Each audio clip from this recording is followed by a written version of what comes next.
प्रिय विद्यार्थियों, नमस्कार। मैं अनिल कुमार यादव, सहायक आचार्य राजनीति विज्ञान, राजकीय कन्या महाविद्यालय बहरोड।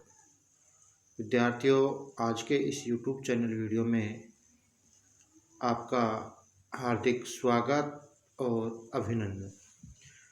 विद्यार्थियों, आज के इस वीडियो में हम BA पार्ट द्वितीय के प्रथम प्रश्न पत्र प्रमुख राज्य व्यवस्थाओं के अंतर्गत जापान के संविधान के अंतर्गत प्रधानमंत्री पद, उसके कार्य और शक्तियों पर चर्चा करेंगे।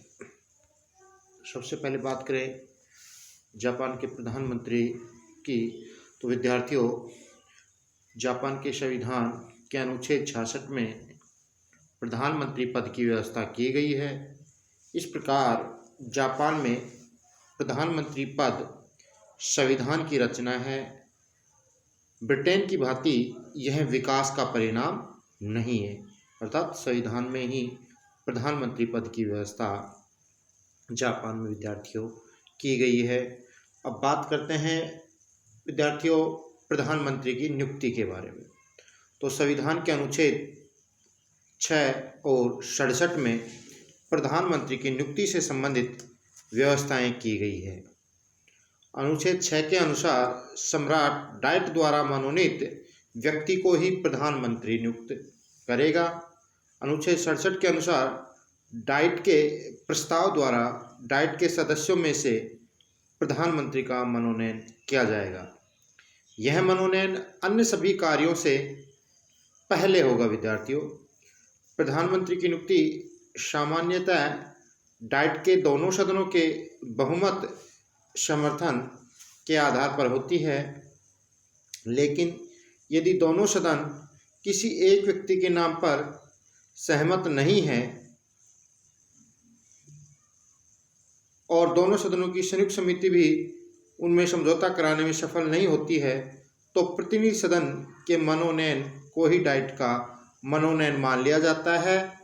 और इस प्रकार दोनों सदनों में मतभेद की स्थिति में प्रधानमंत्री के मनोनयन में अंतिम अधिकार प्रतिनिधि सदन को विद्यार्थियों प्राप्त हो जाता है। इस प्रकार सम्राट के द्वारा प्रधानमंत्री की नियुक्ति मात्र एक औपचारिकता है।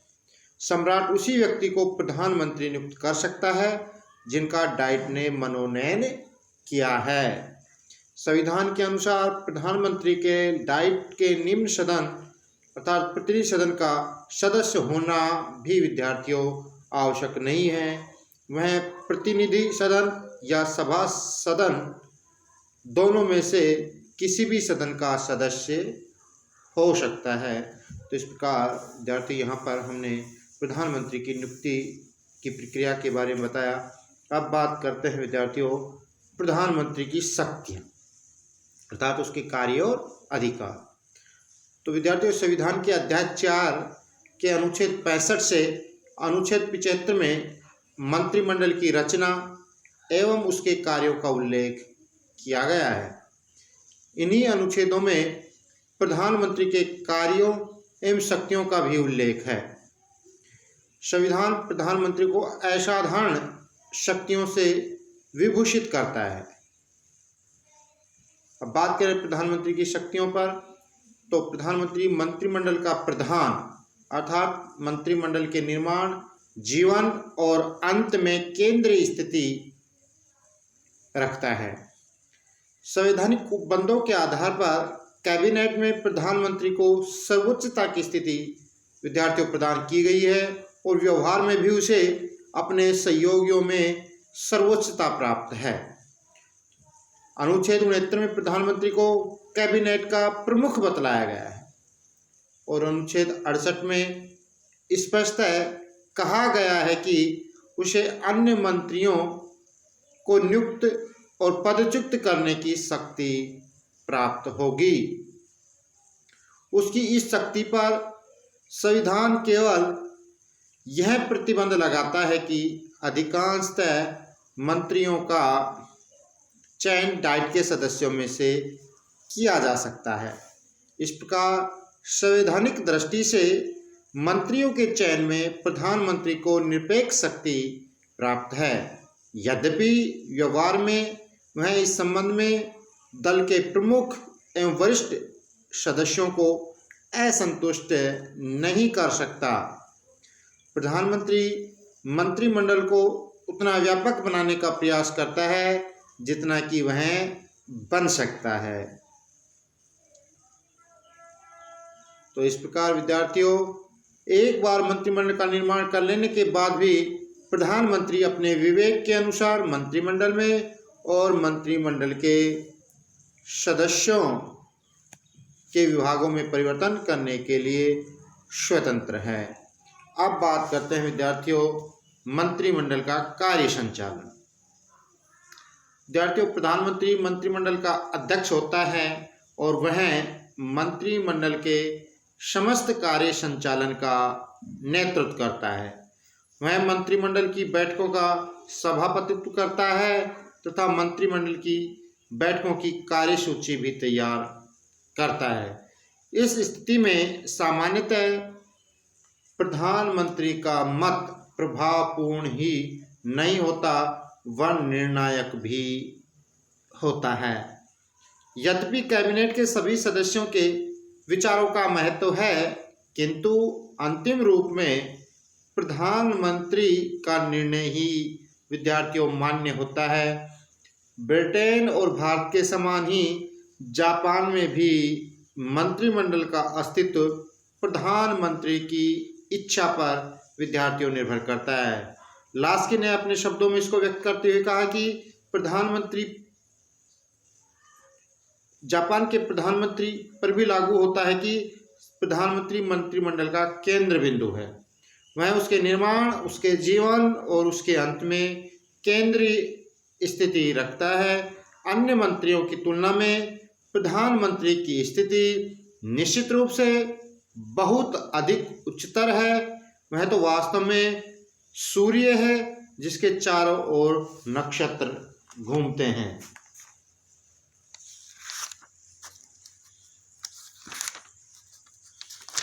तो इस प्रकार विद्यार्थियों, अब अगले बिंदु पर बात करें हैं तो वो है परराष्ट्र संबंधों का संचालन।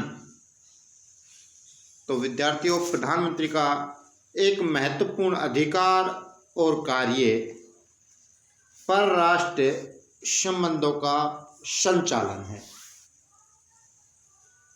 परराष्ट्र मंत्रालय चाहे उसके पास हो या न हो, परराष्ट्र संबंधों के सुचारू संचालन का अंतिम दायित्व उसका ही समझा जाता है।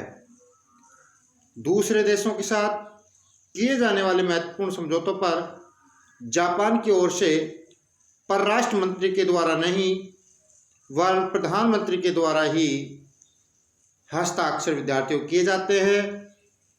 इसलिए प्रधानमंत्री सदैव ही वैदेशिक मामलों पर प्रभावपूर्ण नियंत्रण रखता रहा है।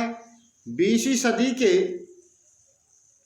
इस अंतिम दशक में अंतर्राष्ट्रीय राजनीति में जापान की भूमिका बहुत महत्वपूर्ण हो गई है और परिणामतः प्रधानमंत्री की यह शक्ति बहुत बढ़ गई है। अब बात करते हैं विद्यार्थियों प्रशासन पर नियंत्रण। तो विद्यार्थियों, प्रधानमंत्री समस्त शासन का प्रमुख है तथा समस्त प्रशासन पर नियंत्रण करना प्रधानमंत्री का अधिकार भी है तथा उसका दायित्व भी है। इस दृष्टि से वह मंत्रियों में विभागों का वितरण करता है, उन्हें आवश्यक निर्देश, प्रोत्साहन अथवा चेतावनी देता है, उसका निरीक्षण करता है तथा उन पर नियंत्रण रखता है। प्रशासन के विभिन्न विभागों में समन्वय स्थापित करना विद्यार्थियों उसका दायित्व है। अतः यदि मंत्रिमंडल के सदस्यों में क्षेत्र अधिकार संबंधी कभी कोई विवाद उत्पन्न हो जाए तो उसका निर्णय भी प्रधानमंत्री के द्वारा किया जाता है। तो विद्यार्थियों, प्रधानमंत्री किसी मंत्रालय के निर्णय अथवा आदेश को स्थगित कर सकता है। विद्यार्थियों, अनुच्छेद 74 के अनुसार ऐसी व्यवस्था है कि सभी कानून और मंत्रिमंडलीय आज्ञाएं न केवल संबंधित मंत्री द्वारा हस्ताक्षरित बल्कि प्रधानमंत्री के द्वारा प्रति हस्ताक्षरित होने चाहिए।